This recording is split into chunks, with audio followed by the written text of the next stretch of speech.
మన మధ్యలో Gideon pastor గారు ఉన్నారు. ప్రైజ్ ద లార్డ్ అండి. అమ్మా thank you praise the for Lord అండి. Joining us. Thank you praise the Lord. Very much. Praise. ఆ! ఆ! బ్రదర్ మీరు షేర్ చేసుకోవచ్చండి గాడ్స్ వర్డ్. ఓకే అండి. ఓకే.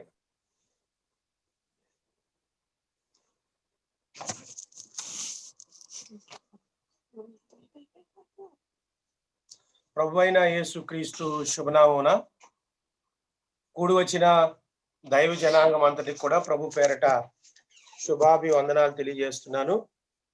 మరి జియోన్ ప్రేయర్ గ్రూప్ ని ఈ సందర్భంగా మొదటిసారి కలుసుకోవడానికి దేవుడు నాకు అనుగ్రహించిన ఈ గొప్ప తరుణాన్ని బట్టి, సమయాన్ని బట్టి ప్రభు నేను ఎంతగానో మహింపరుస్తున్నాను, ఘనపరుస్తున్నాను. దేవుడు నాకు ఇచ్చిన ఈ గొప్ప అవకాశాన్ని బట్టి సమస్త మహిమ ఘనత ప్రభువుకే చెల్లిస్తున్నాను. మరి ప్రత్యేకంగా ప్రిసిల్లా సిస్టర్ గారికి ప్రత్యేకమైన వందనాలు ఈ సందర్భంగా తెలియజేస్తున్నాను. మరి డేవిడ్ బాబు గారు, బ్రదర్ డేవిడ్ బాబు గారు ఫిలదెల్ఫియా, వారు నన్ను ఈ యొక్క పరిచర్యకు పరిచయం చేసినందుకు వారికి కూడా ప్రత్యేకమైన వందనాలు. అలాగే ప్రిసిల్లా సిస్టర్ యొక్క గ్రూప్ లో ఉన్న సహోదర సహోదరులందరికీ కూడా ప్రభు పేరట శుభాభివందనాలు తెలియజేస్తున్నాను. మరి మీ యొక్క ప్రేయర్ గ్రూప్ గురించి చాలా సంవత్సరాల నుంచి, నేను ఒక 3 సంవత్సరాల నుంచి వింటున్నాను. సిస్టర్ రూత్ గారని మీ యొక్క చికాగో నుండి మీ పరిచర్లో భాగస్థులై ఉన్నారు. ఆమె చాలా సందర్భాలు సిస్టర్. అవునండి. Praise God. ఆ సిస్టర్ ఉన్నదో లేదో ఇప్పుడు ప్రస్తుతం లైన్ లో తెలియదు కానీ నాకు రూత్ సిస్టర్ ఫ్రమ్ చికాగో అండి. తెలుసండి, చికాగో నుంచి. అవును. ఎప్పుడు కూడా మీ గురించి చెప్తానే ఉంటది ప్రిసిల్లా సిస్టర్. ఒకసారి మీరు మాట్లాడాలి అనేది నాతో చాలా సందర్భాలు చికాగోలో ఉన్నప్పుడు మీ గురించి చాలా చక్కటి సాక్ష్యాన్ని ఆ బిడ్డ చెప్పడం, ఆ బిడ్డ కూడా మంచి సాక్ష్యం కలిగిన బిడ్డగా ఉండడం చాలా సంతోషం. అందుని బట్టి మిమ్మల్ని చూడకపోయినా మీ పరిచర్య గురించి చాలా ఒక 3 సంవత్సరాల నుంచి 2017లో మొదటిసారి అమెరికా దేశం వచ్చాను. ఆ తర్వాత 18, 19లో కూడా రావడానికి దేవుడు కృపను చూపించారు. మరి అందుని బట్టి నేను దేవుని మహింపరుస్తున్నాను. ఏదేమైనప్పటికీ మిమ్మల్ని అందరినీ కలుసుకోవడం చాలా సంతోషం. బహుశా ఆన్లైన్ లో ఉన్న ప్రతి ఒక్క సహోదరులందరూ కూడా దేవుడి దినమున ప్రత్యేకమైన దీవెనతో మనల్ని తృప్తిపరుస్తారని నేను విశ్వసిస్తున్నాను, నమ్ముతున్నాను. మరి దేవుని వాక్యంలో నుండి దేవుని వాక్యాన్ని పంచుకోకముందు 1-2 విషయాలు నా గురించి క్లుప్తంగా మీకు తెలియజేస్తాను. మరి నేను, మా నాన్నగారు ఒక హైందవ కుటుంబంలోంచి చిత్తూరు జిల్లాలో ఒక మారుమూల గ్రామం మా నాన్నగారిది. ఒక రెడ్డి కుటుంబంలో జన్మించారు. ఆయన 17వ ఏట ఉండగా భయంకరమైన అనారోగ్యాలు, మందుల ద్వారా కానీ డాక్టర్ల సలహాల ద్వారా కానీ పోని భయంకరమైన రోగాలు ఆయన శరీరంలోకి వచ్చినప్పుడు, మరి మీలాంటి వాళ్ళు ఎవరో, ఇది ఒక 60 సంవత్సరాల క్రితం స్టోరీ. మా నాన్నగారికి ఇప్పుడు 80వ సంవత్సరం. దేవుని కృపను బట్టి ఆయన పరిచర్యలో ఇంకా ముందుకు కొనసాగుతున్నారు. మరి ఆ 18వ సంవత్సరంలో మా నాన్నగారు ఉండగా, మా నాన్నగారి పేరు జయరామరెడ్డి. దేవుని మహాకృపను బట్టి మీలాంటి వాళ్ళు ఎవరో చెప్పారు, యేసు ప్రభుని నమ్ముకో, ఆయన ఒక్కడే నిన్ను స్వస్థపరచగలడని చెప్తే యేసు ప్రభుని నమ్ముకున్నాడు ఆయన. 18వ ఏట మా నాన్నగారు ప్రభు ఆయన్ని స్వస్థపరచడం మొదలు పెట్టారు.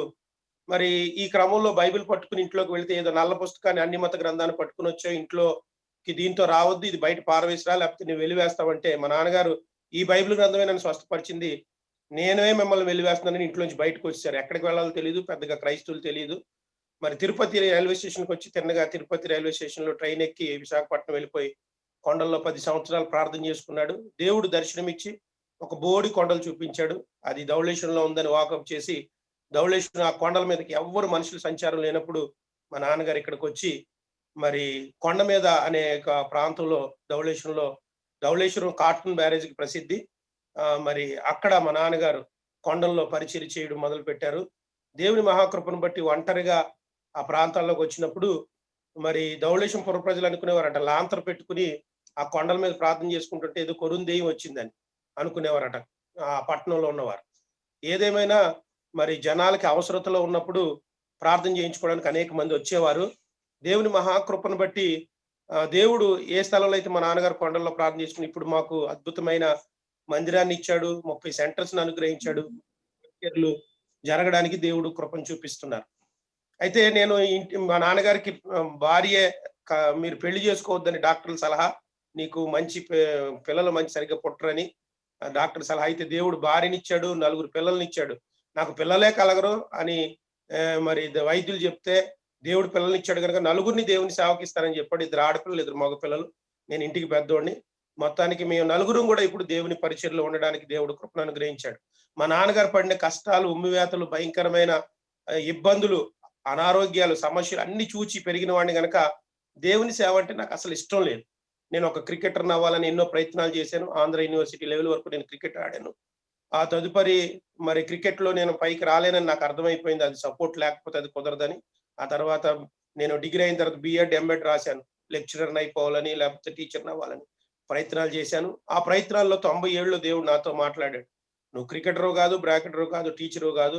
నువ్వు ప్రత్యేకించబడిన వాడు, యాజక సమూహం" అని దేవుడు నాతో మాట్లాడినప్పుడు నేను అన్నీ విడిచిపెట్టి 97లో నా జీవితాన్ని ప్రభువుకి సంపూర్తిగా సమర్పించుకొని దేవుని సేవలోకి వచ్చాను 97లో. అప్పటి నుంచి ఒక 3 సంవత్సరాలు చిన్న తరబీదు బెంగుళూరులో నేను పొందాను. 3 సంవత్సరాలు బీటీహెచ్. ఆ తదుపరి 2000 సంవత్సరాల నుంచి దేవుని పరిచర్యలో మా నాన్నగారితో పాటు ముందుకు వెళ్లి పరిచర్య చేస్తున్నాం. అనేక దేశాల్లో, అనేక ప్రాంతాల్లో, మారుమూల గ్రామాల్లో, పట్టణాల్లోకి వెళ్లి దేవుని యొక్క పరిచర్య చేయడానికి దేవుడు కృపను చూపిస్తున్నాడు.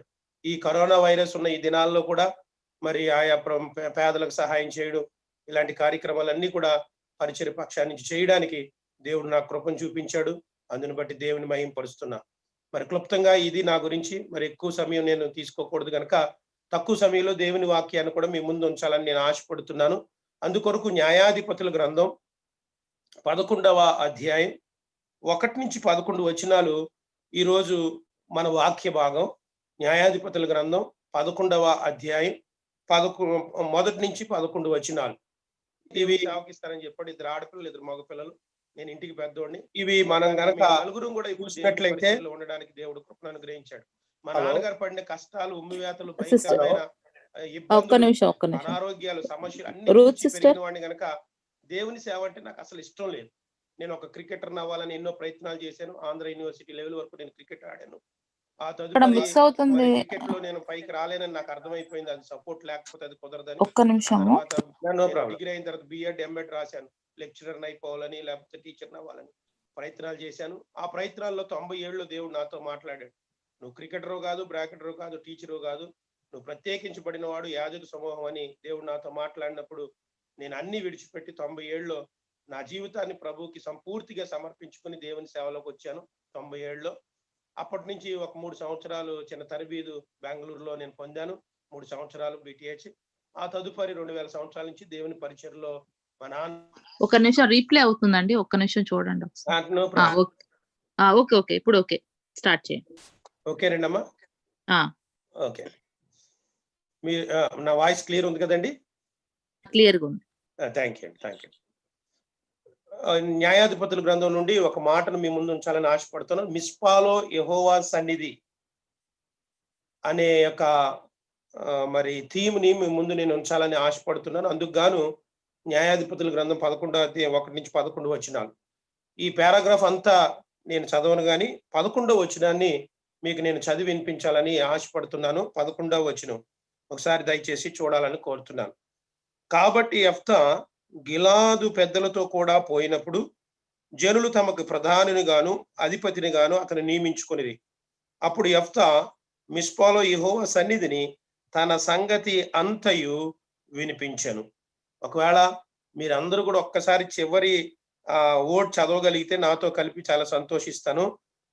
అప్పుడు యెఫ్తా మిస్పాలో యెహోవా సన్నిధిని నా సంగతి అంతయు వినిపించెను అనే మాట మనం అందరం కలిసి చదువుదాం. ఆ మాట 11వ వచనం 2వ భాగం అన్నమాట.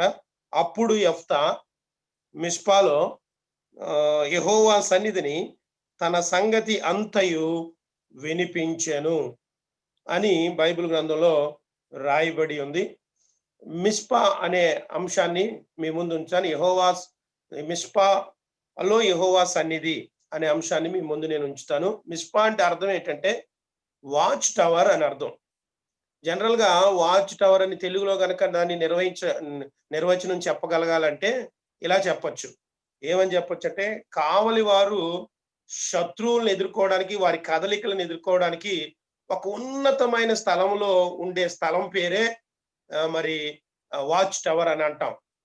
మరి తెలుగులో చెప్పాలంటే నిర్వచనం అలా చెప్పొచ్చు. శత్రువు యొక్క కదలికలన్నిటినీ గమనించడానికి ఒక ఉన్నత స్థలములో సైనికులు నిలబడి శత్రు కదలికలన్నీ గమనిస్తారు. అలాగే మనం కూడా మిస్పా అనే వాచ్ టవర్ లో మనం కూడా నిలబడి మన శత్రువైన సాతాను గాడి యొక్క కదలికలన్నిటినీ గ్రహించగలిగి వాడిని ఎదిరించి వాడిని జయించడానికి శక్తివంతులు అవడానికి మనం కూడా మిస్పాలో దేవుని సన్నిధిని నిలవబడవలసిన వారుగా ఉండాలని ఆ మాటను బట్టి మీకు నేను తెలియజేస్తా ఉన్నాను.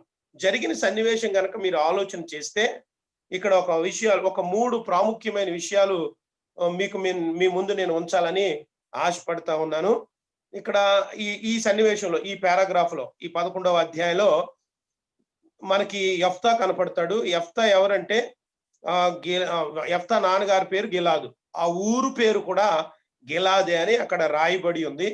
మరి ఊరి పేరు వాళ్ళ నాన్నగారి పేరు కూడా గిలాద్ అంటే ఈ కుటుంబం చాలా ఉన్నతమైన కుటుంబం అని అర్థం అవుతా ఉంది. అయితే ఈ గిలాద్ అని అతను ఏం చేశాడంటే ఒక వేశ్యతో కూడా పోయాడు. ఆ వేశ్యకు పుట్టిన వాడే యెఫ్తా. అంటే ఇప్పుడు ఆ గిలాదుకిని ఆ అన్య స్త్రీ అయిన వేశ్యకి పుట్టినవాడు యెఫ్తా అనమాట. కనుక ఈ యెఫ్తా ఈ గిలాదు దగ్గరే పెరుగుతా ఉన్నాడు, పెద్దవాడయ్యాడు. పెద్దవాడైన తర్వాత జరిగిన సన్నివేశం ఏంటంటే ఈ యొక్క గిలాదుకి భార్య ఉంది, పిల్లలు కూడా ఉన్నారు. వారు కూడా ఎదిగారు. ఎదిగిన సందర్భంలో ఆ యొక్క గిలాదు యొక్క పిల్లలు ఏమన్నారంటే ఆ సహోదరులు ఈ యొక్క యెఫ్తాతో ఏమన్నారు అని అంటే, అయ్యా నీవు అన్య స్త్రీకి పుట్టినవాడు, వేశ్య కుమారుడు, తండ్రి యొక్క స్వాస్యంలో నీకు భాగం లేదు అని అన్నారు. అంతేకాదు ఇంకేం చేశారనంటే స్వాస్యమే లేదు అని చెప్పేసి అతన్ని తరిమి వేసినట్లు బైబిల్ గ్రంథంలో మొదటి 3 వచనాలు మనం చదివితే మనకి అర్థం అవుతుంది. ఈ యెఫ్తాను వాళ్ళు ఏం చేశారంటే పెద్దవాడు అయినప్పుడు మేబీ ఆయన కొద్ది స్వాస్యం అడిగి ఉండొచ్చు, నా తండ్రి భాగంలో ఏదైనా స్వాస్యం నాకు ఇమ్మని సహోదరులు అడిగి ఉండొచ్చు. అడిగి ఉంటే అతన్ని ఏం చేశారంటే వీళ్ళు, నీవు అన్య స్త్రీకి పుట్టినవాడు, ఒక వేశ్యకు పుట్టినవాడు, మన తండ్రి ఇంటిలో నీకు స్వాస్యమే లేదు అని చెప్పేసి మరి ఇతన్ని తరిమేశారు. తరిమేస్తే ఇతడు ఏం చేశాడంటే వాళ్ళ తండ్రి దగ్గర పెట్టాడు ఈ సమస్య. తండ్రి కూడా ఏం చేశాడంటే ఆ సమస్య తీర్చలేదు కానీ అతను కూడా తరిమేశాడు. అన్నదమ్ముల మధ్య పెట్టుకున్నాడు సమస్య, అన్నదమ్ములు తరిమేశారు. ఆ తర్వాత ఆ గిలాదు పెద్దల దగ్గరికి కూడా వెళ్ళాడు ఈ సమస్యను పట్టుకుని, వాళ్ళు తరిమేశారు. చేసేది లేక ఇతడు ఏం చేశాడనంటే టోబు దేశంలో, అన్య దేశంలో ఇతడు నివాసం, అల్లరి జనం మధ్య నివాసం ఉండడం మొదలు పెట్టాడు. ఈ సమయంలో ఏం జరిగిందని ఆలోచన చేస్తే ఈ యొక్క ఇశ్రాయేలు ప్రజల మీదకి, ఈ దేవుని బిడ్డల మీదకి అమ్మోనీయులనే శత్రువులు యుద్ధానికి వచ్చారు.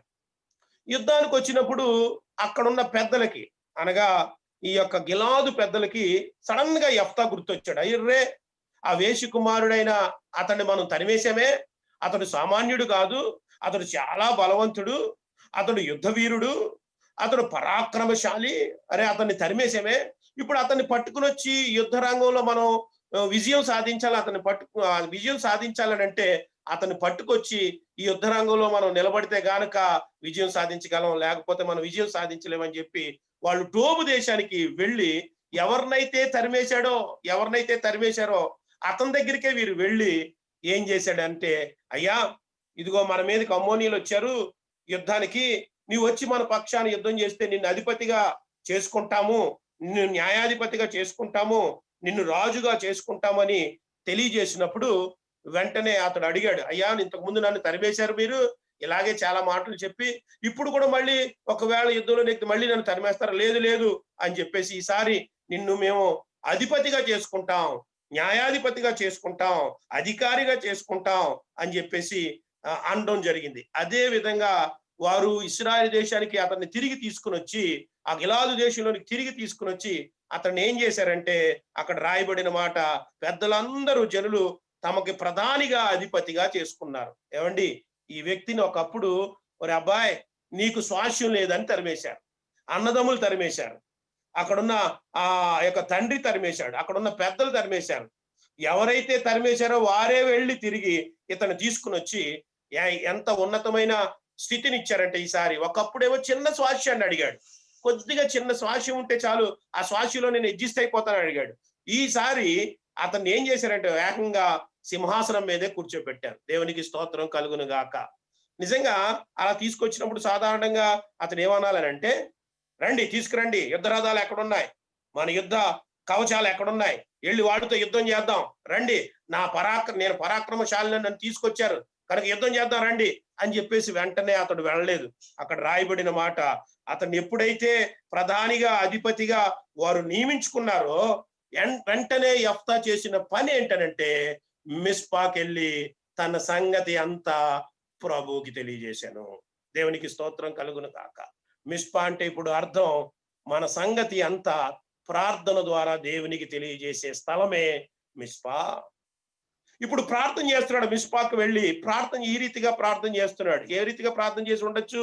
ప్రభువా, నేను పరాక్రమశాలిని గనక నన్ను తీసుకొచ్చారు, నన్ను అధిపతిగా చేసుకున్నారు, నన్ను ఒక నాయకుడిగా చేసుకున్నారు, నా బలాన్ని బట్టి వాళ్ళు ఈ రీతిగా చేసుకున్నారని చెప్పుంటారంటారా? నేనైతే అలాగ అనుకోవట్లేదు. ఏమని ప్రార్థన చేసి ఉండొచ్చు? ఆయన సన్నిధిలో సంగతి అంతా చెప్పాడంట. అంటే ప్రభువా, నేను తరిమి వేయబడిన వాడిని, బంధువుల చేత, అన్నదమ్ముల చేత, తండ్రి చేత, పెద్దల చేత నేను తరిమి వేయబడిన వాడిని, నేను ఒక వేశ్య కుమారుణ్ణి, నేను స్వాస్యాలన్నీ పోగొట్టుకున్న వాడిని ప్రభు అని తన సంగతి అంతా ప్రభువుకి చెప్పాడు. దేవునికి స్తోత్రం కలుగును గాక. అంటే ఇప్పుడు మిస్పా అంటే అర్థం ఏంటంటే మన సంగతి అంతా ప్రభువుకి చెప్పే స్థలమే మిస్పా. ఈ యొక్క ఉదయకాల సమయంలో ఈ ప్రేయర్ గ్రూప్ లో ఉన్న వారు అందరం మనం నేర్చుకోవాల్సింది ఏంటంటే దేవుని సన్నిధికి వచ్చి ఉన్నది ఉన్నట్టు ప్రభువుకి చెప్పడం నేర్చుకోవాలి. అందుకని బైబిల్లో చక్కటి మాట ఉంది, మీ అందరికీ తెలుసు, అతిక్రమములను దాచిపెట్టువాడు వర్ధిల్లడు, దాన్ని ఒప్పుకొని విడిచిపెట్టువాడు కనికరింపబడునని దేవుని వాక్యంలో రాయబడి ఉంది. కనుక దేవుని సన్నిధికి వచ్చిన వాళ్ళు ఇక్కడ యెఫ్తా ఏం చేశాడంటే తన సంగతి అంతా చెప్పాడు. ఈ దినమున ఈ వాక్యాన్ని వింటున్న నీవు ఎవరి చేత తరం పడుతున్నావో నాకు తెలియదు, ఏ పరిస్థితిలో మీరు ఉన్నారో నాకు తెలియదు, ఏ సమస్యను ఎదుర్కొంటున్నారో నాకు తెలియదు. ప్రస్తుతం ప్రపంచం అంతా కరోనా అనే భయంకరమైన సమస్యను, తెగులను ఎదుర్కొంటుంది. ఈ సమయంలో మనం అందరము కలిసి చేయవలసిన పని ఏంటంటే దేవుని సన్నిధికి వెళ్ళి, మనం మిస్పాకు వెళ్ళి మన సంగతి అంతా ఉన్నది ఉన్నట్టు యెఫ్తా ఎలాగైతే ప్రభువుకు చెప్పాడో అలా మనం చెప్పవలసిన వారుగా ఉన్నామని ప్రభు పేరట మీకు తెలియజేస్తున్నాను. ఏం చెప్పుంటాడు? నేను వేశ్య కుమారుణ్ణి, నేను తరిమి వేయబడిన వాడిని, ప్రభు నా పరిస్థితి ఇది అని తన సంగతి అంతా ప్రభువుకి తెలియజేసినట్లు బైబిల్లో రాయబడింది. బైబిల్లో చాలా మంది భక్తులు వారి సమస్యల్లో ఉన్నప్పుడు వారి యొక్క మిస్పాలకు వెళ్ళి వారు కూడా వారి సంగతి అంతా తెలియజేసిన సందర్భాలు బైబిల్లో చాలా ఉన్నాయి. వాటిలో కొన్నిటిని మీకు నేను చూపిస్తాను. బైబిల్లో ఎబ్బేజు అనే ఆయన కూడా ఉన్నాడు. మొదటి దినవృత్తాంతాల గ్రంథం 4వ అధ్యాయం 9-10 వచనాల్లో కనపడతాడు. అతని తల్లి అతన్ని కనినప్పుడు వేదనతో కన్నదంట. ఇంత వేదన ఏంట్రా బాబు అని చెప్పేసి అతని తల్లి అతనికి ఒక పేరు పెట్టేసింది. నీ పేరే వేదన రా, నీ బ్రతుకే వేదన రా అని పేరు పెట్టింది అతనికి పేరు పెట్టినప్పుడు అతని భయంకరమైన పరిస్థితిలో కొనసాగుతా ఉన్నాడు. సహోదరులందరికంటే ఘనహీనుడైపోయి భయంకరమైన పరిస్థితిలో ఉన్నాడు. ఆ సమయంలో ఆయన కూడా చేసింది ఏంటంటే ఇశ్రాయేలు దేవుని దగ్గరికి వెళ్ళి తన సంగతి అంతా చెప్పుకుంటే ప్రభు ఏం చేశాడంటే తోడై ఉండి అతను అడిగినవన్నీ కూడా అతనికి దయచేసినని 10వ వచనంలో రాయబడి ఉంది. 9వ వచనంలో ఏమని రాయబడి ఉందంటే తన సహోదరులందరికంటే ఘనత పొందాను. ఏం గొప్ప విషయం అండి. ఒకప్పుడేమో భయంకరమైన వేదన కలిగిన జీవితంలో ఉన్న ఎబ్బేజు ఎప్పుడైతే తన సంగతి అంతా దేవుని యొక్క సన్నిధికి వెళ్ళి మిస్పాకు వెళ్ళి తన సంగతి అంతా చెప్పుకున్నాడో దేవుడు ఏం చేశాడు? అన్నిటినీ ఆలకించి అతని సహోదరులందరికంటే ఘనత పొందిన వాడిగా అతన్ని చేసినని బైబిల్లో రాయబడి ఉంది. కనుక మనం బైబిల్లో ఇలాంటి వారిని చాలా మంది చూస్తాం. హన్నా జీవితాన్ని కూడా మనం చూడొచ్చు. మనం 1వ అధ్యాయం 1 సమూయేలు గ్రంథం 10వ వచనం కనుక మనం చూస్తే అక్కడ రాయబడిన మాట మనకు కనపడుతుంది. ఈ హన్నా సంవత్సరాల తరబడి దేవునికి కానుకలు ఇస్తుంది. ఎందుకు ఇస్తుందంటే గర్భఫలం కావాలని. భర్తతో పాటు వెళ్ళి దేవుని సన్నిధికి వెళ్ళి కానుకలు ఇస్తుంది. కానుకలు ఇచ్చినంత కాలం తన జీవితంలో ముయ్యబడిన గర్భం తెరవబడలేదు. ఒకానొక దినమున గ్రహించగలిగింది, ఒక సంవత్సరం గ్రహించగలిగింది, నా జీవితంలో దేవునికి కానుక ఇవ్వడమే ముఖ్యం కాదు, నా జీవితాన్ని సమర్పించుకోవడం ముఖ్యమని ఒక సంవత్సరం గ్రహించగలిగింది. ఆ సంవత్సరంలోనే దేవుడు అద్భుతం చేసి తన ముయ్యబడిన గర్భాన్ని దేవుడు తెరిచాడు. కనుక దేవుని బిడ్డలారా, సంగతి అంతా ప్రభువుకి చెప్పే స్థలమే మిస్పా. ఈ రోజు నీ పరిస్థితి, మన పరిస్థితి ఎలా ఉందో నాకు తెలియదు, కానీ ఈ వాక్యాన్ని వింటుండగా మన పరిస్థితులను చక్కదిద్దగలిగిన వారు ఆయనే గనక మిస్పాకు వెళ్ళి మన సంగతి అంతా ప్రార్థనలో మనం ప్రభువుకి తెలియచేయాలని ప్రభు పేరట ఈ దినమున మీకు నేను తెలియజేస్తున్నాను. బైబిల్లో అంతేకాదు, ఇంకా దానియేలు జీవితంలో సంతకం చేయబడింది. ఏ ఎవ్వరికి ప్రార్థన చేయడానికి వీల్లేదు. 6వ అధ్యాయం 10వ వచనంలో కనపడుతుంది. ఇట్టి సంతకము ఇట్టి శాసనము సంతకము చేయబడిందని ఎరిగి కూడా ఏం చేశాడంటే ఆయన మేడగదికి వెళ్ళి ముమ్మారు ఆ యొక్క కిటికీని యెరూషలేము తట్టు త్రిప్పి, ఆ కిటికీ తలుపులు తెరిచి యెరూషలేము తట్టు ఉన్న ఆ కిటికీ తలుపులు త్రిప్పి అక్కడ ముమ్మారు ఆయన ప్రార్థన చేశాడు దేవుని సన్నిధిలోని బైబిల్ గ్రంథంలో మనం చూస్తాం. దేవుడు ఎంత అద్భుతం చేశాడు. అలాగా తన మిస్పాకు వెళ్ళి, అంటే ఇప్పుడు దానియేలు యొక్క మిస్పా మేడగది అనమాట. ఇంకా బైబిల్లో చాలా మందిని చూస్తాం ఇలాంటి వాడిని. హిజ్కియాను కూడా ఆ ప్రవక్త ఒకసారి వచ్చి 38వ అధ్యాయంలో యెషయా రాసిన గ్రంథంలో ఆ మొదటి 5 వచనాల్లో అక్కడ జరిగిన సన్నివేశం ఏంటి? ఆ ప్రవక్త వచ్చి అంటాడు, నువ్వు చనిపోబోతున్నావు, నీ ఇల్లు చక్కబెట్టుకో అని చెప్పినప్పుడు ఆ హిజ్కియా మహారాజు యోధారాజు గోడ తట్టు తిరిగి కన్నీళ్లు విడిచుచు, ప్రభువా నీ ఎదుట నేను ఎంత యథార్థంగా నడుచుకున్నాను అని చెప్పేసి ప్రార్థన చేశాడు. అంటే హిజ్కియా యొక్క మిస్పా ఏంటి? గోడ తట్టు తిరగడం. కనుక దేవుని బిడ్డలారా, ఈ రోజు మనము మిస్పాలో కూర్చుని మన సంగతి అంతా ప్రార్థన రూపంలో మనం తెలియచేయాలి. ప్రార్థనలో ఈ మిస్పాలో మనం కూర్చుని దేవుని సన్నిధిలో మనము మన సంగతి అంతా ప్రభుకి చెప్పాలని బైబిల్ గ్రంథం మనకు బోధిస్తుంది. మార్కు రాసిన సువార్తలో కూడా 5వ అధ్యాయంలో ఒక ఆమె కనపడుతుంది. ఆమెకు 12 సంవత్సరాల నుంచి ఆ యొక్క వ్యాధితో బాధపడుతుంది. స్త్రీలకు భయంకరమైన వ్యాధి. 12 సంవత్సరాల నుంచి కంటిన్యూగా ఆ వ్యాధితో రక్తస్రావంతో బాధపడుతుందంటే సామాన్యమైన విషయం కాదు. ఆ స్త్రీ ఎళ్ళని హాస్పిటల్స్ లేవు, సంప్రదించిన డాక్టర్లు లేరు. తన యొక్క సొమ్మునంతా వ్యాయపరుచుకుందని బైబిల్లో రాయబడి ఉంది. ఆ వ్యాయపరుచుకుని తన రోగం ఇంకా విపరీతంగా మరింత సంకటపడినని బైబిల్లో రాయబడింది. మార్కు రాసిన సువార్తలో మీరు గనక చూస్తే 25వ వచనం నుండి 33వ వచనం వరకు 5వ అధ్యాయంలో అక్కడ జరిగిన సన్నివేశంలో 33వ వచనంలో రాయబడి ఉంది. ఆమె ఏం చేసిందనంటే ఈ రోగం నుండి నన్ను విడిపించగలిగిన వారు యేసుక్రీస్తు ప్రభు ఒక్కరే అని ఆమె తెలుసుకుని ఆమె ఏం చేసిందంటే యేసు ప్రభు యొక్క వస్త్రపు చెంగు ముట్టుకుంటే ఆమె స్వస్థత పొందింది. ఆ సంగతి మీకు తెలుసు. ప్రభు అప్పుడు ఆమెను గుర్తించాలని చెప్పేసి నాలో ప్రభావం నాలో మహిమ వెళ్ళిపోయిందని అనినప్పుడు ఎవరో నన్ను మట్టుకున్నారన్నప్పుడు వెంటనే ఆమె ఎదరికి వచ్చి అప్పుడు ఆ స్త్రీ తనకు జరిగినది ఎరిగి భయపడి వణుకుచు ఆయన ఎదుటి సాగిలపడి తన సంగతి అంతయు ఆయనతో చెప్పాను. దేవునికి స్తోత్రం కలుగును. యేసు పాదాల దగ్గర తన సంగతి అంతా ఈమె చెప్పినట్లు బైబిల్ గ్రంథంలో మనకి కనపడుతుంది. ప్రియులరా, దేవుని వాక్యాన్ని వింటున్న మనం ఈ దినం గ్రహించాలి. ఎందుకండి మన యేసయ్య దైవ మానవుడిగా ఈ భూమి మీదకి వచ్చినప్పుడు, మానవులను రక్షించడానికి వచ్చినప్పుడు యేసయ్యకి కూడా ఒక మిస్పా ఉంది. బైబిల్లో మనం చూస్తాం. మా లూకా రాసిన సువార్తలో 22వ అధ్యాయం 39వ వచనంలో ఆయన వాడుక చొప్పున ఒలీవల కొండకు వెళ్ళాడు. ఒలీవల కొండ మీద ఒక స్థలం ఉంది, గెత్సెమనే తోట. ఆ తోట మధ్యలో ఆయనకు ఒక మిస్పా ఉంది. అక్కడికి వెళ్ళి ఆయన ప్రార్థన చేసేవాడు అని వాడుక చొప్పున, అంటే కంటిన్యూగా అక్కడికి వెళ్ళేవాడు అని బైబిల్ గ్రంథం మనకి బోధిస్తా ఉంది. కనుక ప్రియులారా, యేసు ప్రభువుకు కూడా ఒక మిస్పా ఉంది. అదేమో ఒలీవల కొండ, గెత్సెమనే తోట. దేవుని వాక్యంలో ఇలాంటి ఎన్నో మనము బైబిల్ గ్రంథంలోంచి మనం చూడగలం. వారందరూ మిస్పాకి వెళ్ళి ఏం చేశారు అని అంటే దేవుని సన్నిధిలో వారికి ఉన్నదంతా, వారి సంగతి అంతా తెలియజేశారు. ఈ రాత్రి కాల సమయం లేక ఉదయకాల సమయంలో ఈ వాక్యాన్ని వింటుండగా మన పరిస్థితులు అంతా ప్రభువుకి తెలియచేద్దాం. మన ప్రపంచంలో జరుగుతున్న పరిస్థితులను ప్రభువుకి తెలియచేద్దాం. మొరపెడదాం ప్రభు దగ్గర, ప్రభుని వేడుకుందాం. మన సంగతి అంతా ప్రభువుకి తెలియచేద్దాం. ప్రభు ఒక గొప్ప అద్భుతమైన కార్యం, ఆశ్చర్య కార్యం మిస్పాలో చేయబోతున్నారు. దేవుని సన్నిధిలో ఆయన చేయబోతున్నారు. కనుక మనం నమ్ముదాం, విశ్వసిద్దాం. బైబిల్లో చాలా మంది చూస్తాం. చరిత్రలో కూడా మీకు నేను చూపించవచ్చు. జాన్ వెస్లీ గారి తల్లి సుసన్నా వెస్లీ, ఆమెకి 16 మంది పిల్లలండి. 16 మంది పిల్లలంటే 2 పిల్లలను చూడడానికి చాలా కష్టమైపోతున్నాయి ఈ దినాల్లో. 16 మంది పిల్లలకు భోజనం పెట్టడం, వండడం, ఈ కార్యక్రమం. ఆమెకు కూడా ఒక మిస్పా ఉందండి. సుసన్నాకి, ఇంగ్లాండ్ దేశస్తురాలు. ఆమె వంటగదిలోనే ఎక్కువ సమయం గడిపేదట, అక్కడే ఎక్కువ ప్రార్థన చేసేదట. దేవునికి స్తోత్రం కలుగును గాక. ఎంత గొప్ప విచిత్రం అంటే 16 మందిలో 2 ప్రపంచాన్ని ఉద్ధరించే మహానుభావులు ఆమె గర్భంలోంచి వచ్చారు. మరి మనం జాన్ వెస్లీ, ఆయన వాక్యం చెబుతుంటే గొప్ప కార్యాలు దేవుడు చేశాడు. ఆ దినాల్లో ఇంగ్లాండ్ దేశంలో నిర్జీవం అయిపోయిందట సంఘం. ఉద్యమం లేకుండా అయిపోయిందట ఆ దినాల్లో. గొప్ప ఉద్యమానికి కారకుడు అయిపోయాడు. దానికి కారణం ఎవరు అని ఆలోచన చేస్తే సుసన్నా వెస్లీ వంటగదిలో తన పిల్లలందరి గురించి ప్రార్థన చేసేదనమాట. అంటే తన వంటగదే మిస్పా ఆమెకి. ఎంత గొప్ప విషయం అండి. ఆ పిల్లలందరి గురించి ప్రార్థన చేసేదట. వరుసగా ప్రార్థన 2-3 గంటలు గడిపాడంట ప్రతిరోజు కూడా దేవుని సన్నిధిలో ఆ పిల్లల గురించి. అందులో ఒక ఆయన జాన్ వెస్లీ గారు, ఆయన ఇంగ్లాండ్ దేశాన్ని ఉజ్జీవపరిచాడు. ఇంకొక కొడుకు కూడా ఉన్నాడు, చార్లెస్ వెస్లీ. ఆయన పాట పాడితేనట దేవుని ఆత్మ దిగి వచ్చేదంట ప్రజలందరి మీదకి. ఈయన పాట పాడుతూ ఉండేవాడు, ఆయన వాక్యం చెప్తూ ఉండేవాడు.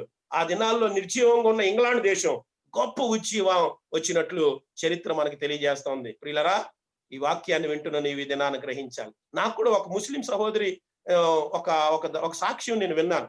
ఒక ముస్లిం సహోదరి అట దేవుణ్ణి నమ్ముకుంది, యేసు ప్రభుని అంగీకరించింది.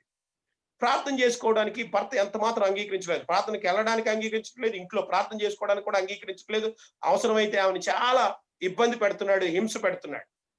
అయితే ఈమె సంవత్సరాల తరబడి ప్రార్థన చేస్తుంది. ఎక్కడ చేస్తుందో తెలుసా మీకు?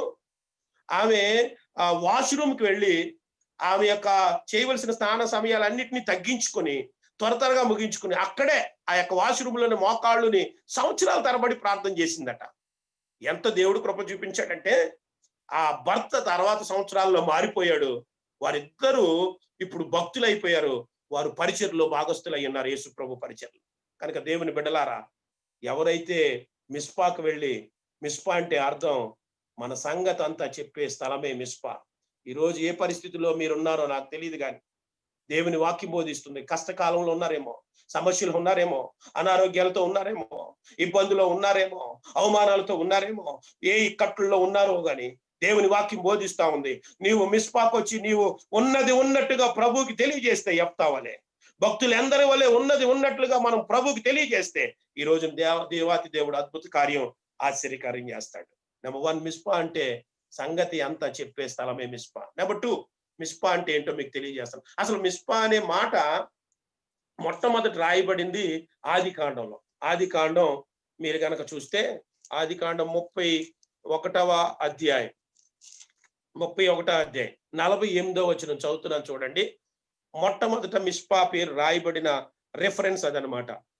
ఆదికాండం 31వ అధ్యాయం 48వ వచనం ఈ రీతిగా ఉంది. లాబాను, నేడు ఈ కుప్ప నాకును నీకును మధ్య సాక్షిగా ఉండునని చెప్పాను, కాబట్టి దానికి గల్లేదు అని పేరు పెట్టాను.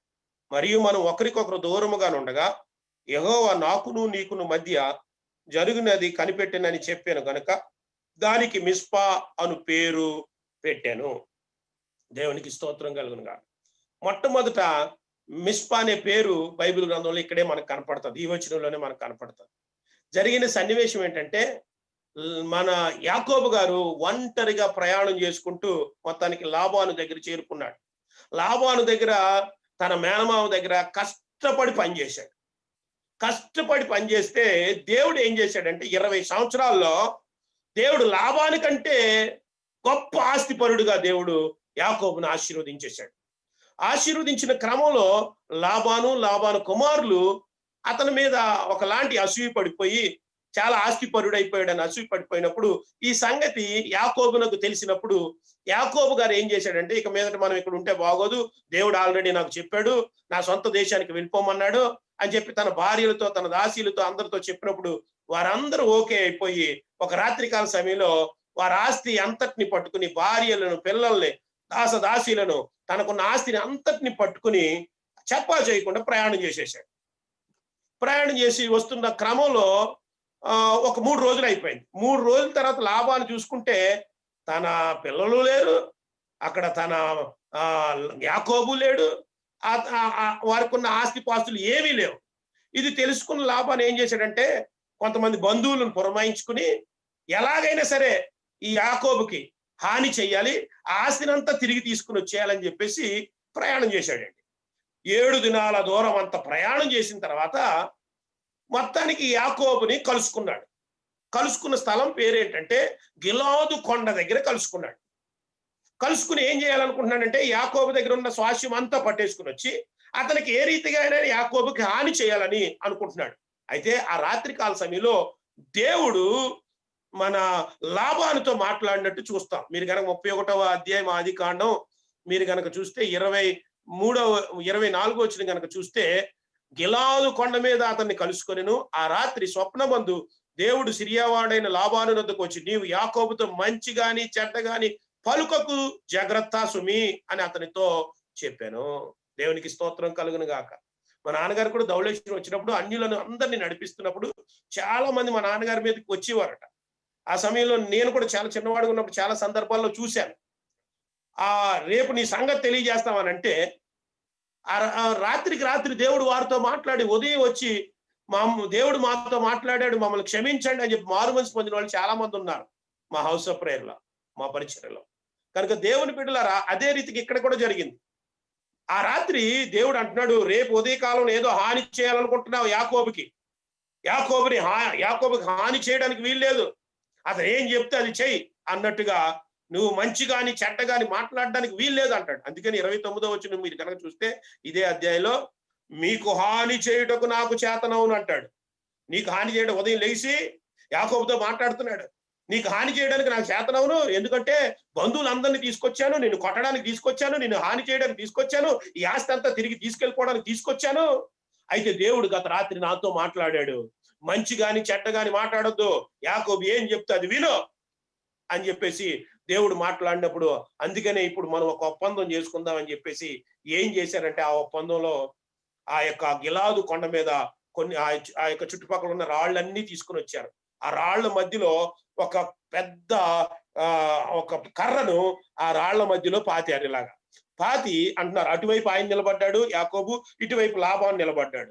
ఇప్పుడు ఈసారి అంటున్నారు, ఆ రాళ్ల మధ్యలో పాతిన ఆ కర్రను చూస్తూ అంటున్నారు, ఏమంటున్నారో తెలుసా, ఇదిగో ఈ కొండ మీద ఈ రాళ్ల మధ్య ఈ కర్రను మనకి నీకు నాకు మధ్య ఒక సాక్షిగా ఉండిపోద్ది, మనం ఒక నిబంధన చేసుకుందాం. ఈ కొండ మీద ఈ రాళ్ల మధ్య ఉన్న ఈ కర్రను చూస్తూ ఒక నిబంధన చేసుకుందాం. ఆ నిబంధన ఏంటో తెలుసా, నా దారి నేను వెళ్ళిపోతాను, నీ దారి నువ్వు వెళ్ళిపో అని చెప్పేసి ఆ స్థలానికి ఒక పేరు పెట్టారు, అదే మిస్పా. ఏమండి, ఈ వాక్యాన్ని కనుక ఆలోచన చేస్తే గిలాదు కొండ కల్వరికి సూచనగా కనపడుతుంది, ఈ రాళ్ళు మన పాపానికి సూచనగా కనపడుతుంది. ఈ పాపపు మధ్య అడ్డకర్ర నిలువు కర్రలో వేలాడుతున్నాడు యేసుక్రీస్తు ప్రభు. ఆయన యేసుక్రీస్తు ప్రభు దగ్గరికి మనం గనక రాగలిగితే మనతో కూడా ఆయన ఒక నిబంధన చేస్తాడు. నీ పాపమును నేను జ్ఞాపకం చేసుకున్నాను, నీ పాపమును జ్ఞాపకం చేసుకున్నాను, నీ పాపములన్నిటినీ నేను తుడిచివేస్తాను నా సిలువ యాగము ద్వారా, నా సిలువ రక్తము ద్వారా అంటూ ఆయన మనతో ఒక నిబంధన చేస్తాడు. దేవునికి ఆనాడు ఏ రీతిగా అయితే మిస్పాలో యాకోబు లాబాను నిబంధన చేసుకున్నారో, ఈనాడు ఈ కల్వరి కొండ మీద ఇదిగో ఈ యొక్క పాపముల మధ్య ఆ సిలువలో వేలాడుతున్న యేసయ్యను గనక మనం చూడగలిగితే యేసయ్య మనతో ఒక నిబంధన చేస్తారు. ఆ నిబంధన ఏంటో తెలుసా, ఈ శాపమును నేను భరిస్తాను, ఈ పాపమును నేను భరిస్తాను, ఈ రోగమును నేను భరిస్తాను, ఈ సమస్యను నేను భరిస్తాను అని ఒక నిబంధన చేస్తాడు ఆయన. మిస్పా ఒక నిబంధన స్థలము. దేవునికి స్తోత్రం కలుగును గాక. మిస్పా అంటే మొట్టమొదటిది మన సంగతి అంత ప్రార్థన ద్వారా చెప్పే స్థలము. రెండవది ఈ మిస్పా అంటే నీతో నిబంధన చేసే స్థలము. ఆనాడు ఏ రీతిగా అయితే నీకు నేను ఏ హాని చెయ్యను అని చెప్పేసి లాబాను నిశ్చయించుకున్నాడో, ఈ దినమున పాపము వలన వచ్చే ఆ భయంకరమైన మరణమును తప్పించడానికి నా యేసుక్రీస్తు ప్రభు ఆ సిలువలో ఆ కల్వరి కొండలో వేలాడుతూ ఆ యొక్క పాపమును ఆయన భరిస్తారని చెప్తున్నాడు. నీ పాపమును తీసివేస్తారని నిబంధన చేస్తున్నాడు, నీ శాపమును తీసివేస్తారని నిబంధన చేస్తున్నాడు, నీ రోగమును తీసివేస్తారని నిబంధన ప్రభు చేస్తున్నాడు. ఈ యొక్క మిస్పాకు మనం వద్దామా? ఈ నిబంధనలో మనం కూడా భాగస్థులం అవుదామా? దేవుని వాక్యాన్ని వింటున్న నీవు గమనించవలసిన సత్యం, మిస్పా అనగా ఒక నిబంధన స్థలము, కల్వరి కొండ ఒక నిబంధన స్థలము. ఇది మనం గ్రహించవలసిన సత్యం. మూడవది, మిస్పా కనబడిన మూడవ ప్రదేశం కనుక మీరు చూస్తే మొదటి సమూయేలు గ్రంథంలో ఒక సన్నివేశం జరిగింది. 7వ అధ్యాయంలో 1 నుంచి 12 వచనాలు. మొదటి సమూయేలు గ్రంథంలో ఇది ఒక సంధి కాలం లాంటిది. ఈ అధ్యాయం ఒక సంధి కాలం లాంటిది. ఎందుకంటే న్యాయాధిపతుల కాలం అయిపోయింది. ఇశ్రాయేల్ ప్రజలు న్యాయాధిపతులు పరిపాలించారు. వారి సమయాల్లో యుద్ధాలు చేసి ఇశ్రాయేల్ పక్షాన్ని విజయం ఇచ్చేవారు. అదే సమయంలో రాజులు ఉన్నారు, రాజులు కూడా ఇశ్రాయేల్ పక్షాన్ని యుద్ధాలు చేసి విజయం ఇచ్చేవారు. ఇది మరి న్యాయాధిపతుల కాలం కాదు, రాజుల కాలం కాదు. ఆ మధ్యలో ఉన్న సంధి కాలంలో జరిగిన ఒక సంఘటన ఇక్కడ రాయబడి ఉందండి 7వ అధ్యాయంలో. మీరు ఈ యొక్క వచనాలన్నీ చదవను కానీ 5వ వచనం నుండి 5, 6, 7 వచనాలు చదువుతాను. మొదటి సమూయేలు గ్రంథం 7వ అధ్యాయం 5, 6, 7 వచనాలు ఈ రీతిగా రాయబడి ఉందండి. అంతటి సమూయేలు ఇశ్రాయేలు అందరినీ మిస్పాకు పిలువనప్పుడు, నేను మీ పక్షమున యెహోవాకు ప్రార్థన చేతునని చెప్పగా, వారు మిస్పాలో కూడుకొని నీళ్లు చేది యెహోవా సన్నిధిని కుమ్మరించి ఆ దినమున ఉపవాసం ఉండి యెహోవా దృష్టికి మేము పాపాత్ములను ఒప్పుకొనిరి. మిస్పాలో సమూయేలు ఇశ్రాయేలుకు న్యాయం తీర్చుచూ వచ్చాను. ఇశ్రాయేలీలు మిస్పాలో కూడి ఉన్నారని ఫిలిష్తీయులు వినినప్పుడు ఫిలిష్తీయులు సర్దారులు ఇశ్రాయేలు మీదకి వచ్చిరి. ఈ సంగతి ఇశ్రాయేలు విని ఫిలిష్తీయులకు భయపడ్రి. ఇది సన్నివేశం అండి. ఆ దినాల్లో మరి ఇశ్రాయేల్ ప్రజల మీదకి ఫిలిష్తీయులు యుద్ధానికి వచ్చారు. యుద్ధానికి వచ్చే సమయానికి మరి ఇశ్రాయేల్ పక్షాన న్యాయాధిపతి లేడు, ఇశ్రాయేల్ పక్షాన రాజు లేడు. మరి అక్కడ ఎవరున్నారంటే ఒక ప్రవక్త ఉన్నాడు. దేవునికి స్తోత్రం కలుగును గాక. ఎంత గొప్ప విషయం అండి. ఇశ్రాయేల్ పక్షాన్ని యుద్ధం చేయడానికి న్యాయాధిపతి లేడు, ఇశ్రాయేల్ పక్షాన్ని యుద్ధం చేయడానికి రాజు లేడు. ఆ మధ్య కాలంలో ఫిలిష్తీయులు వారి మీదకి యుద్ధానికి వచ్చినప్పుడు అప్పుడు అక్కడ ప్రవక్త ఉన్నాడు గనక ప్రవక్త ఏమన్నాడంటే, సమూయేలు ప్రవక్త ఏమన్నాడంటే, అయ్యా మీరందరూ మిస్పాలో కూడుకోరండి, మీ పాపములు ఒప్పుకొని పశ్చాత్తాపడండి, నీళ్లు కుమ్మరించినట్లు మీ హృదయాన్ని కుమ్మరించండి అంటూ ఏమని చెప్పాడు. అప్పుడు నేను బలిని అర్పిస్తూ దేవుని సన్నిధిలో ప్రార్థన చేస్తానంటే, అప్పుడు బైబిల్లో ఒక మాట ఉంది, యుద్ధం యెహోవాదే అన్నట్టుగా నిజంగానే ఆకాశం నుండి ప్రభు ఫిలిష్తీయులు యుద్ధం చేశాడు. ఒక ఉరుములు రప్పించాడు. ఆ ఉరుములకి ఫిలిష్తీయులు తారుమారు అయిపోయారు. మరి ఇశ్రాయేలు చేతికి వారు అప్పగించబడ్డారు అని బైబిల్ గ్రంథంలో మనం చూస్తాం. 10వ వచనం కనుక మీరు చూస్తే అక్కడ రాయబడి ఉంది, సమూయేలు దహన బలి అర్పించుచుండగా ఫిలిష్తీయులు యుద్ధం చేయుటకై ఇశ్రాయేలు మీదకి వచ్చిరి. అయితే యెహోవా దినమున ఫిలిష్తీయుల మీద మెండుగా ఉరుములు ఉరిమించి వారిని తారుమారు చేయగా వారు ఇశ్రాయేలు చేత ఓడిపోయిరి. మిస్పా అంటే సామాన్యమైన స్థలం కాదు. అది నీకు విజయం ఇచ్చే స్థలం, అది నిన్ను స్వస్థపరిచే స్థలం, నిన్ను ఆశీర్వదించే స్థలం, నిన్ను బాగు చేసే స్థలం. సామాన్యమైన స్థలం కాదు. ఈ మిస్పాలో ఇశ్రాయేల్ ప్రజలకి రాజు లేడు, న్యాయాధిపతి లేడు. మరి ఎలాగ విజయం వస్తుంది శత్రువుల మీద అంటే, మన పక్షమును యుద్ధం చేయవాడు ఆయనే. ఆకాశంలో నుండి యుద్ధం చేశాడు ఆయన. యుద్ధం చేయగా ఒక ఊరుముల ధ్వనికి వారు తారుమారైపోయినప్పుడు ఇశ్రాయేల్ చేతికి వారు అప్పగించి పడిపోయారు, ఓడిపోయారు వాళ్ళు. అంటే మిస్పాలో విజయము దేవుడు వారికి అనుగ్రహించాడు.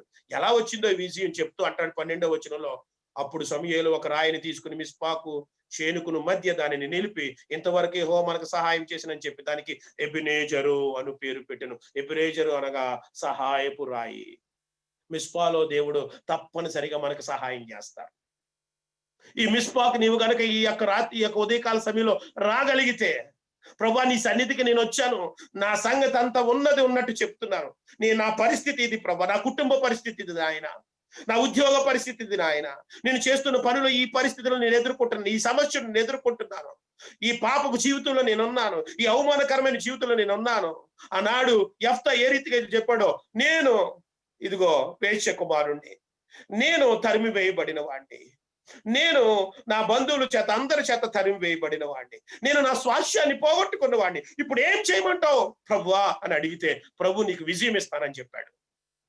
ఇదిగో నేను ఇప్పుడు వారు ప్రార్థన చేయొద్దు అంటారు, అయితే నేను మిస్పాకు వచ్చి ప్రార్థన చేస్తున్నాను దానియేలు చెప్పినప్పుడు, సింహపు బోన్లోకి వెళ్ళినప్పటికీ అక్కడ కూడా దేవుడు సహాయం చేశాడు.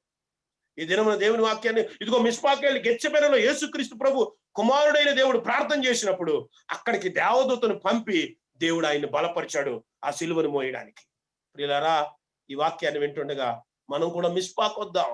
ఈ దేవుని సన్నిధిలోకి వచ్చి మనం జరిగిందంతా ఉన్నది ఉన్నట్టు ప్రభుకి తెలియచేద్దాం. ఉన్నది ఉన్నట్టు ప్రభుకి తెలియజేస్తే అప్పుడు ప్రభువు నీతో ఒక నిబంధన చేస్తాడు. నీ శాపాన్ని కొట్టివేస్తున్నాను, నీ పాపాన్ని కొట్టివేస్తున్నాను, నీ రోగాన్ని కొట్టివేస్తున్నాను, నీ సమస్యలను కొట్టివేస్తున్నాను. ప్రభు నీతో నిబంధన చేస్తాడు. నీవు యుద్ధం చేయలేని సందర్భంలో, నీవు దిగాలైపోయి కూర్చుని ఏం చేయలేని సందర్భంలో, నీరసించిన సందర్భంలో నీ పక్షాన ప్రభు యుద్ధం చేసి, ఆకాశం నుండి యుద్ధం చేసి నీకు విజయాన్ని చేకూరుస్తాడు. ఆయన నీకు సహాయపురాయిగా ఎల్లప్పుడూ ఉంటాడు. ఆయన సహాయం చేసే దేవుడు, ఆయన ఎల్లప్పుడూ తోడుగా ఉండే దేవుడు, ఆయన నిన్ను బలపరిచే దేవుడు. ఏ అనారోగ్యంతో ఉన్నారు, ఏ సమస్యతో ఉన్నారు, ఏ బాధతో మీరున్నా ఈ దినమున ఈ వాక్యాన్ని వింటుండగా, ఆనాడు ఏ రీతిగా అయితే ఉన్నది ఉన్నట్టు తెలియజేశారో భక్తులందరూ, హిజ్కియా ఉన్నది ఉన్నట్టు నేను ప్రభా యథార్థవంతుడై నడుచుకున్నాను నీకు తెలియదని ఆ గోడ తట్టు తిరిగాడు. ఆయన మిస్పా గోడ తట్టే, గోడ ఆయన మిస్పా. బైబిల్ గ్రంథంలో ఇలాంటి సందర్భాలు ఎన్నో మనం చూసుకుంటా వచ్చాం. ఉన్నది ఉన్నట్టు ప్రభువుకు తెలియచేద్దాం. అతిక్రమం దాచిపెట్టద్దు, దాన్ని ఒప్పుకుందాం, విడిచిపెద్దాం. ఈ ప్రత్యేకంగా ఈ దినాల్లో ఈ కరోనా వైరస్ బహుగా విస్తరిస్తూ అనేక మందిని తాకుతుంది. ఈ దినాల్లో మేము కూడా ప్రార్థన చేస్తున్నాం, నీకు పాజిటివ్ ఉన్న కేసులన్నీ నెగిటివ్ అవ్వాలి. చాలా మందిని దేవుడు అద్భుతం చేస్తున్నాడు, స్వస్థపరుస్తున్నాడు, బాగు చేస్తున్నాడు. బహుగా విస్తరిస్తుంది చుట్టుపక్కల మా ప్రాంతాల్లో, అలాగే ప్రపంచ దేశాల్లో, ఈవెన్ అమెరికా దేశంలో ఇంతవరకు దేవుడు మనల్ని కాపాడాడు. ఈ దినమున ప్రభువా నేను మిస్పాకు వచ్చాను, నా సంగతి అంతా తెలియజేస్తున్నాను, నా కుటుంబ సంగతి అంతా తెలియజేస్తున్నాను అని అంటే, ప్రభు నువ్వు మిస్పాకు వచ్చి సంగతి అంతా తెలియజేస్తున్నావు కనుక నీతో ఒక నిబంధన చేస్తాడు. ఈ ఉదయకాల సమయంలో ఈ యొక్క ప్రేయర్ సెల్ లో నీవు ఉంటుండగా, ఈ జియోన్ ప్రేయర్ సెల్ ద్వారా దేవుడు గొప్ప కార్యం ఈ వాక్యం ద్వారా చేయబోతున్నారు మన జీవితంలో. నమ్ముదాం, ప్రభు ఒక నిబంధన చేసి నిన్ను విడిపించబోతున్నాడు. నీకు హాని చేయట నాకు తెలియను, చక్కటి మాట. లాభాలు అంటాడు, నీకు హాని చేయటం నాకు తెలియను, నేను చేయగలను.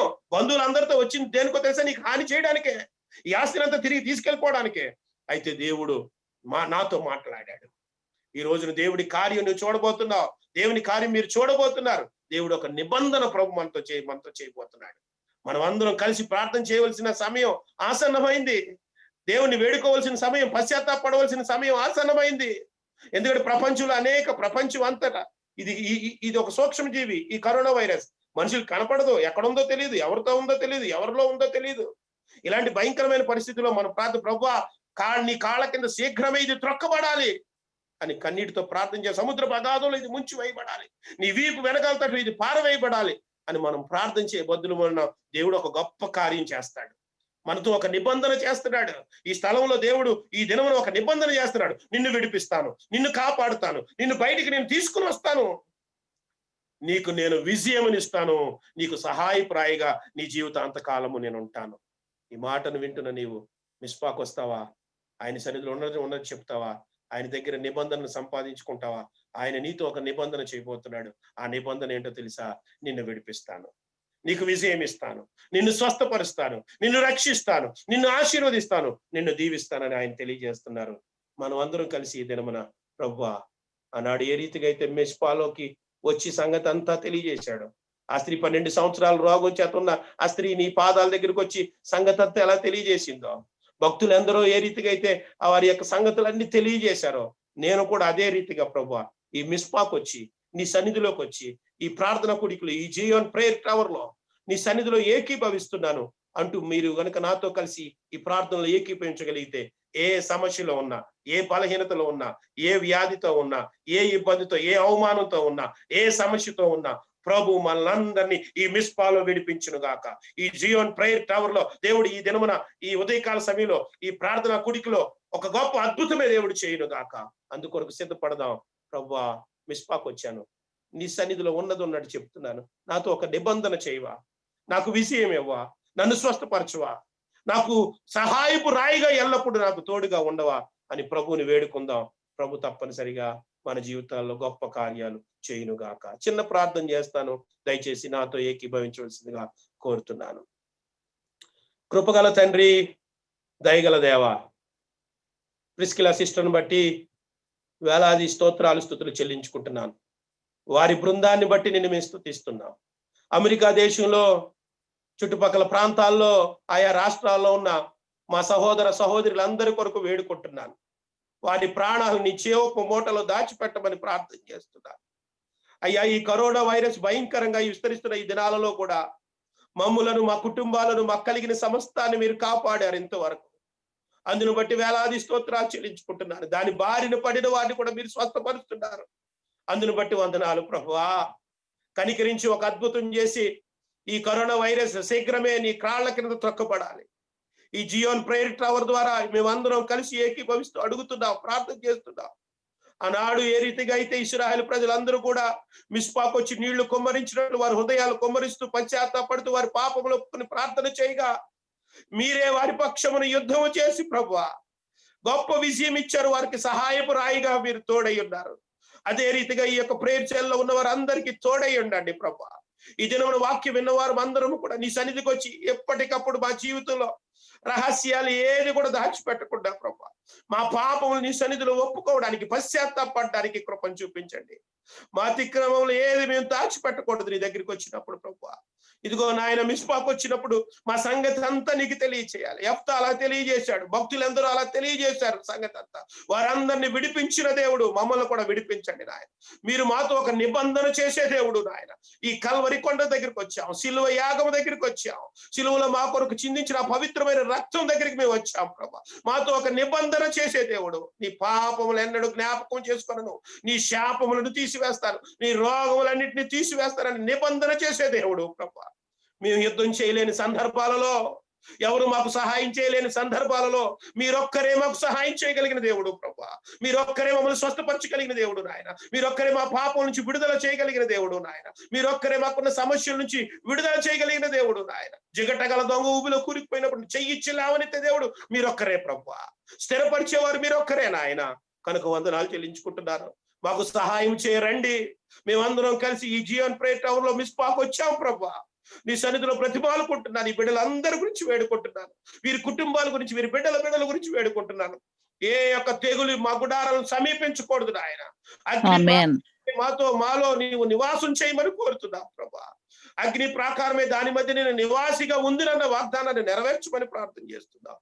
ఇదిగో నాయన, మిస్పాలో నీ సన్నిధిలో మేము ముందుకు కొనసాగడానికి, మీరిచ్చే నిబంధన మేము పొందుకోవడానికి, అదే సమయంలో మీరిచ్చే విజయాన్ని పొందుకుని సహాయాన్ని అందించడానికి మా అందరికీ కృపను చూపించమని, ఎవరైతే నీ సహాయాన్ని ఈ ఉదయకాలం కోరుతున్నారో ఈ ప్రేయర్ సెల్లో, వారందరికీ నీ సహాయాన్ని అనుగ్రహించమని, మీరే మీ చేతిని, మీ కుడి హస్తాన్ని వారి మీద ఉంచి వారిని లేవనెత్తి స్వస్థపరిచి రక్షించి దీవించి ఉజ్జీంపు చేయమని కోరుతూ, సమస్త మహిమా ఘనత ప్రభావాలు మీకు ఆరోపిస్తూ యేసు నామమున బ్రతిమాలు అడుగుచున్నాను తండ్రి.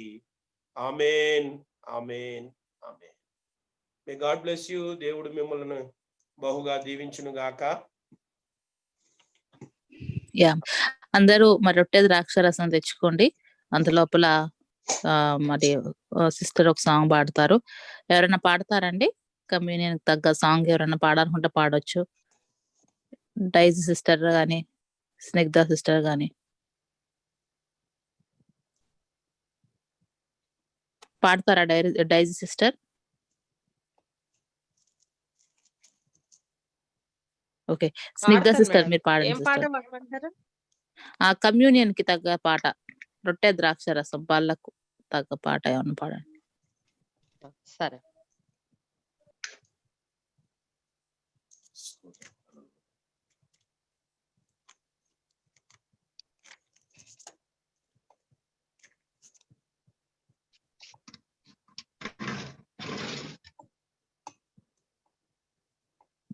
ఒక్క నిమిషం మేడం, పాడుతుంది. Yeah, sure.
నీ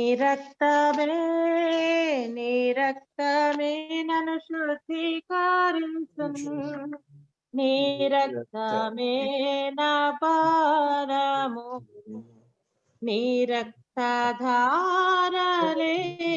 ఇలా పాపికాశ్రయం బిచ్చును, పరిశుద్ధ తండ్రి పాపిని కడిగి పవిత్ర పరచుము. పరిశుద్ధ తండ్రి పాపిని కడిగి పవిత్ర పరచును. నీ రక్తమే నన్ను శుద్ధీకరించును. నీ రక్తమే నా బలము. నశించు వారికి నీ సిలువా వెర్రితనముగానున్నది. రక్షింపబడుచున్న పాపికి దేవుని శక్తి అయ్యున్నది. రక్షింపబడుచున్న పాపికి దేవుని శక్తి అయ్యున్నది. నీ రక్తమే నన్ను శుద్ధీకరించును. నీ రక్తమే నా బలము. నీ సిల్వలో కార్చినట్టి విలువైన నీ రక్తముచే, నీ సిల్వలో కార్చినట్టి విలువైన నీ రక్తముచే పాప విముక్తి చేసితివి. పరిశుద్ధ దేవతనయుడా, పాప విముక్తి చేసితివి. పరిశుద్ధ దేవతనయుడా, నీ రక్తమే నన్ను శుద్ధీకరించును. నీ రక్తమే నా బలము. పందివలే పొర్లిన నన్ను కుక్కవలే తిరిగిన నన్ను, పందివలే పొర్లిన నన్ను కుక్కవలే తిరిగిన నన్ను ప్రేమతో చేర్చుకుంటివి. ప్రభువా నీకే స్తోత్రము. ప్రేమతో చేర్చుకుంటివి. ప్రభువా నీకే స్తోత్రము. నీ రక్తమే నన్ను శుద్ధీకరించును. నీ రక్తమే నా బలము.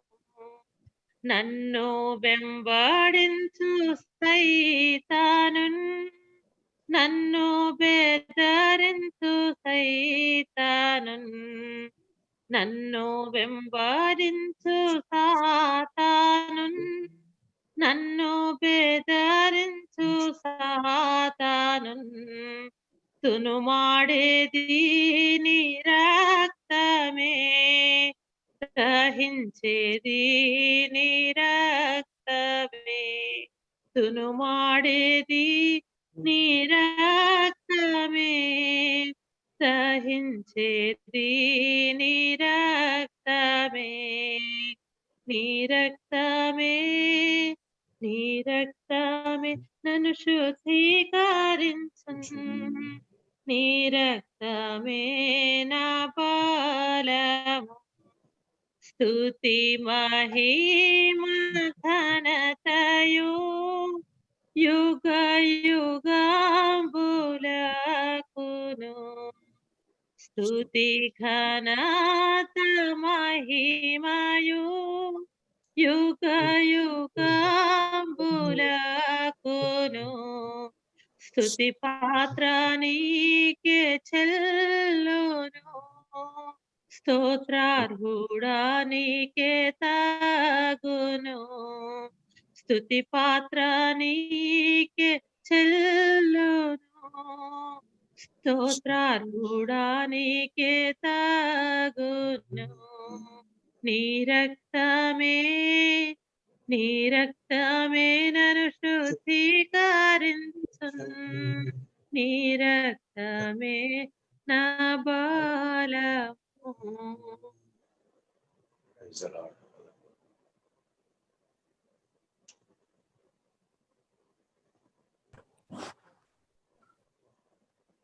పాస్టర్ గారు అమ్మ కంటిన్యూ చేయొచ్చండి. కంటిన్యూ చేయండి. ఓకే, చక్కటి పాట పాడి దేవుని మహింపరిచిన బిడ్డకు వందనాలు తెలియజేస్తూ చిన్న ప్రార్థన చేసుకుందాం. ప్రభు బల కొరకు సిద్ధమవుతుండగా మన హృదయాలను, మనలో ఉన్న సమస్తమైన ఆ యొక్క దేవునికి అసహ్యమైన వాటన్నిటిని తీసివేసుకుంటాం. సిలువ దగ్గరికి వద్దాం.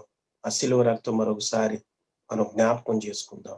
ప్రార్థనలో ఏకీభవించాలని కోరుతున్నాను.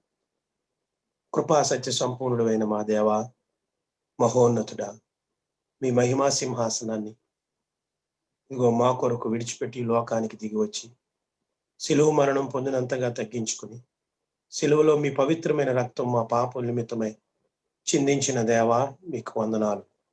ఎవరైతే నీ సిలువ యాగం దగ్గరికి వస్తారో నీ పుణ్య రక్తం ద్వారా, నిష్కలంకమైన నీ రక్తం ద్వారా మా పాపములన్నిటిని తుడిచివేసి కడిగివేసి శుద్ధీకరిస్తారు ప్రభువా. ఇదిగో మేము నీ సిలువ యాగాన్ని జ్ఞాపకం చేసుకుంటున్నాం. నీ సిలువ శ్రమలను జ్ఞాపకం చేసుకుంటున్నాం. సిలువలో మా కొరకు నీవు చిందించిన పవిత్రమైన రక్తము ద్వారానే మేము అబ్బా తండ్రి అని మేము పిలవగలుగుతున్నాం. నీ కృపాసనం దగ్గరికి మేము ధైర్యంతో రాగలుగుతున్నాం ప్రభువా.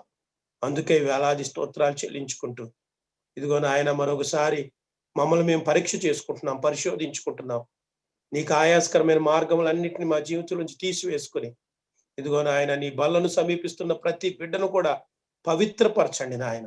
మరొకసారి నీ పుణ్య రక్తముతో మా బలహీనతలు, మా పాపములన్నింటినీ మేము ఒప్పుకుంటుండగా తుడిచివేయండి, శుద్ధీకరించమని కోరుతున్నాను. పవిత్రుల హృదయముతో దీన్ని సేవించడానికి మమ్మల్ని అందరినీ సిద్ధపరచండి. నీ రాకడ కొరకు మమ్మల్ని ఆయత్తపరచమని కోరుతున్నాను. అనేక మందిని సిద్ధపరిచే వారుగా మమ్మల్ని సిద్ధపరచమని వేడుకుంటున్నాను.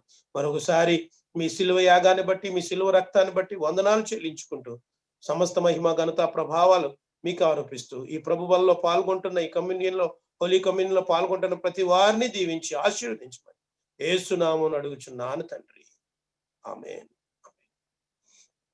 బైబిల్లో రాయబడిన మాట, మరి వారు భోజనము చేయుచుండగా ఒక రొట్టెను పట్టుకొని కృతజ్ఞత స్తుతులు చెల్లిస్తూ దాన్ని ఆశీర్వదించి విరిచి తన శిష్యులకి ఇచ్చి, వీరు తీసుకొని తినుడి అని చెప్పారు. అదే సమయంలో మరి ఆయన ఒక గిన్నెను పట్టుకొని కృతజ్ఞతాస్తుతులు చెల్లించి వారికి ఇచ్చి, దీనిలోనిది మీరు త్రాగుడి, ఇది నా రక్తము అని చెప్పారు. కనుక మరి దీన్ని ప్రార్థనాపూర్వకంగా తీసుకుంటుండగా బైబిల్లో రాయబడిన ప్రకారంగా, మరి దీంట్లో మనం పౌలు భక్తుడు చెప్పిన ప్రకారంగా ఎవ్వరు కూడా మనం అయోగ్యంగా దీంట్లో పాల్గొకూడదు. అలాగే చాలా మంది పాల్గొని వారు ఇప్పటికే రోగులై ఉన్నారు. మరి అనేక కొంతమంది నిద్రించి ఉన్నారని కూడా బైబిల్లో కొరింథీయులకు రాసిన మొదటి పత్రికలో 11వ అధ్యాయంలో మరి మనం చూస్తే 23వ వచనం నుండి 31వ వచనం వరకు కూడా మనకి చాలా క్లియర్ గా రాయబడి, అందులో 3 ప్రాముఖ్యమైన విషయాలు రాయబడి ఉన్నాయి. ప్రభు బలను ఆచరించే వారు అందరూ కూడా తీసుకోవలసిన జాగ్రత్త ఏంటంటే, మొట్టమొదట మనల్ని మనం పరీక్ష చేసుకోవాలి. రెండవది, మనల్ని పరీక్ష చేసుకుంటూ ఇతరుల పట్ల నా సంబంధం ఎలా ఉంది అది పరీక్ష చేసుకోవాలి. అక్కడ ప్రాముఖ్యంగా 4 విషయాలు మనల్ని మనం పరీక్ష చేసుకుంటూ ఇతరులతో నా సంబంధం ఎలా ఉంది. ఒకవేళ ఎవరితోనైనా నేను కోపంగా ఉన్నానా, అలా గనక ఉంటే బైబిల్ గ్రంథం బోధిస్తుంది, మీరు అర్పించవలసిన బలిపీఠం, మీరు అర్పించిన బలిని ఆ బలిపీఠం దగ్గరే అలా వదిలేసి సహోదరులకి దగ్గరికి వెళ్ళి క్షమాపణ కోరమని ఉంది. కనుక ఇతరుల పట్ల మనం ఎలాంటి సంబంధం కలిగి ఉన్నదన్నది పరీక్ష చేసుకోవాలి. రెండవది, దేవుని పట్ల మనం ఎలాంటి సంబంధం కలిగి ఉన్నాం అన్నది కూడా మనం పరీక్ష చేసుకోవాలని ఈ కొరింథీయులకు రాసిన పత్రికలో రాయబడి ఉంది. కనుక దయచేసి మనల్ని మనం పరీక్ష చేసుకుందాం ఈ దినమున. అలాగే ఇతరుల పట్ల మన సంబంధం ఎలా ఉందో పరీక్ష చేసుకుందాం.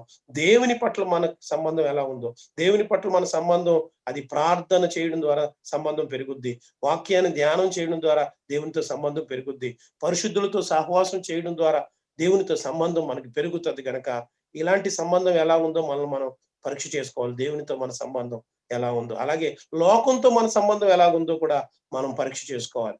లోకంతో మన సంబంధం ఏంటంటే, లోకంతో మనం వేరే జీవించవలసిన వారుగా ఉన్నాం. ఈ లోకానికి మనం ఒక వెలుగుగా కనపడవలసిన వారుగా ఉన్నాం. ఈ లోకానికి ఒక ఉప్పుగా మనం కనపడవలసిన వారుగా ఉన్నామని బైబిల్ గ్రంథం బోధిస్తుంది. కనుక మనల్ని పరీక్ష చేసుకుంటూ ఈ యొక్క రొట్టెను, విరవబడిన ఈ రొట్టెను ప్రభు పేరట మనం తీసుకుందాం. ఈ యొక్క మన కొరకు చిందించబడిన ఆ నిబంధన రక్తమును మనల్ని మనం పరీక్ష చేసుకుంటూ పరిశోధించుకుంటూ దీన్ని మనం తీసుకోవాలని ప్రభు పేరట మీకు తెలియజేస్తున్నాను. మీతో పాటు నేను కూడా ఈ ప్రభు వాళ్ళలో పాల్గొంటున్నాను. Thank you.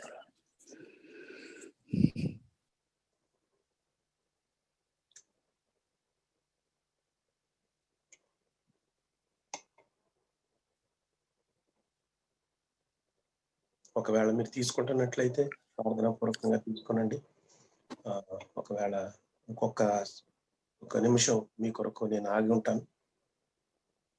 ప్రార్థనాపూర్వకంగా ఆయన శరీరాన్ని, విరవబడిన ఆయన శరీరాన్ని తీసుకుందాం, నలగొట్టబడిన ఆయన శరీరాన్ని తీసుకుందాం. మీ కొరకు చిందించిన పవిత్రమైన రక్తమును మనం త్రాగుదాం.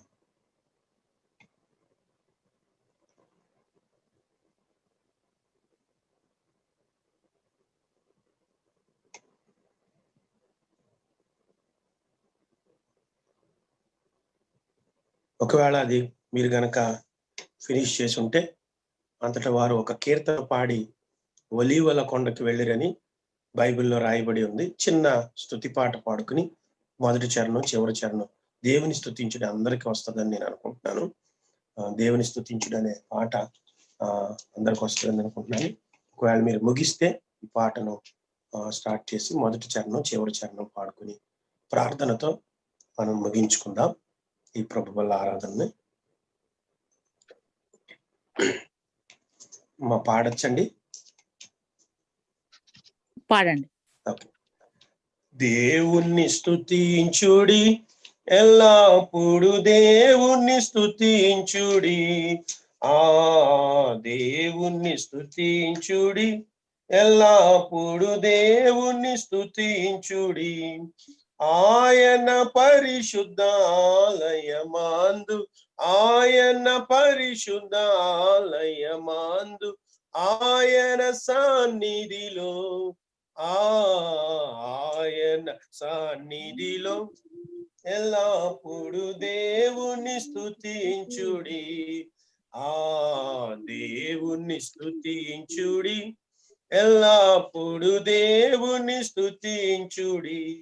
సకల ప్రాణులు యెహోవాను స్తుతించుడి, సకల ప్రాణులు యెహోవాను స్తుతించుడి. హల్లెలూయా ఆమేన్, హల్లెలూయా ఆమేన్. ఎల్లప్పుడు దేవుని స్తుతించుడి, దేవుని స్తుతించుడి, ఎల్లప్పుడు దేవుని స్తుతించుడి. ఆమేన్. బోలో యేసు మహారాజుకే జై, రాజుల రాజుకే జై, త్వరగా రాదైన యేసుకే జై. చిన్న ప్రార్థన చేసుకుని ఈ యొక్క వల్ల ఆరాధన మనం ముగించుకుందాం. కృపగల తండ్రి, దయగల దేవ, మా కొరకు ఈ లోకానికి వచ్చి నీ సిలువలో పవిత్రమైన రక్తమును మా పాపల నిమిత్తమే చిందించారు. దాన్ని గుర్తుగా మేము జ్ఞాపకం చేసుకుంటున్నాం. మీరు మా కొరకు చిందించిన పవిత్రమైన రక్తమును మేము ప్రభు దాంట్లో పాలు పొందాం. ప్రభు మీ శరీరంలో మేము పాలు పొందాం. ఇదిగో నాయన, ఈ అంచు దినాల్లో, ఈ అపాయకరమైన దినాల్లో మమ్ములను, మా కుటుంబాలను ఇంతవరకు కాపాడినందుకు స్తోత్రాలు.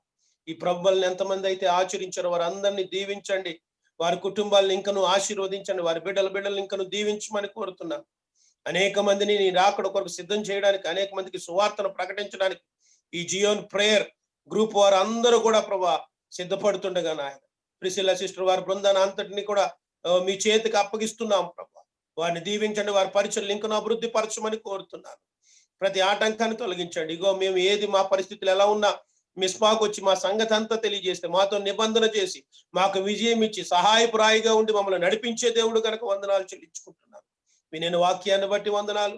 ప్రభు వల్ల పాల్గొన్న బిడ్డలందరిని బట్టి స్తుతిస్తూ ఇంక నువ్వు దీవించి ఆశీర్వదించమని, నీ రాకడ కొరకు మమ్మల్ని అందరినీ సిద్ధపరచమని కోరుతూ, అనేకులను సిద్ధపరచడానికి మమ్మల్ని ఆయత్తపరచమని ప్రార్థన చేస్తూ, సమస్త మహిమ ఘనత ప్రభావాలు మీకు ఆరోపిస్తూ, ఆ మహిమలోంచి ఘనతలోంచి వచ్చే ఆశీర్వాదాలన్నీ మాకు దయచేయండి.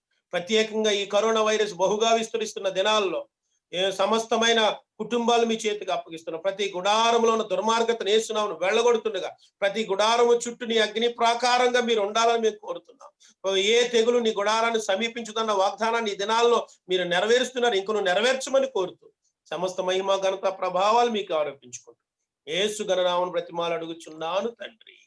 ఆమేన్.